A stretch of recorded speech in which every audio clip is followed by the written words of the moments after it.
Kapag buhaya ka sa basketball, dapat nakapokus ka lang yan sa kabuhayahan mo. Ha?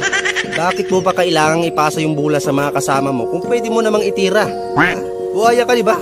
Itira mo na lang. Ha? Kasi yung mindset mo, magaling ka. Yan yung mindset mo eh. Magaling kang kupal ka. Ha? Na sobrang galing mo, naiinis na yung mga kasama mo sa'yo. Pero okay lang yan. Pagka-inbound ng bola, pagpasa sa'yo, kahit sa upcourt, itira mo. Hayaan mo sila mag-rebound dyan. Ang importante, ikaw nakatira ka.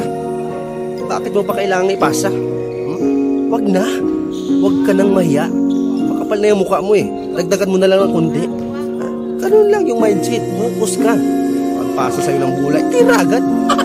Huwag mong iisipin na magalit sila sa'yo dahil buhaya ka. Huwag ganun. Yung mindset mo dapat, positive ka eh. At nakapokus ka doon sa pagiging buhaya mo. Okay lang yan na mapagod sila. Importante, mas marami kang tira sa kanila. Mindset ba? Mindset. Yan ang tandaan mo. Di ba, alin ang mapagod yung mga kasama mo, ang importante, mas marami kang tira. Hindi ka lugi doon. Ha? Yan ang isipin mo. Yan itatatak mo dyan sa pangit na pag-iisip mo. Focus. Ha?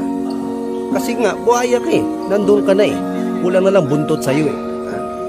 Kaya, patunayan mo. Huwag ka nang mahiya. Makapal yung mukha mo, dagdagan mo na lang kahit kunti.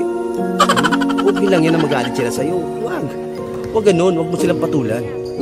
Para sa sunod, hindi ka nila isama. Para sa sunod, hindi ka na nila ayain. Okay lang yan. Huwag mo nang ipasa yung bola sa kanila. Itira mo na lang. Itira mo na lang na itira hanggang sa magsawa kang animal ka. Ha? Hayaan mo sila. Mahihain ka lang talaga eh. Mahihain ka lang magbasa ng bola. Yan ang isipin mo sa sarili mo. Hindi ka naman talaga buhaya, mahihain ka lang eh. Ha? Kaya hayaan mo sila. Pag rebound nila, pasa sa'yo, tira mo agad. Hayaan mo sila mag-agaw-agawan sa ilalim.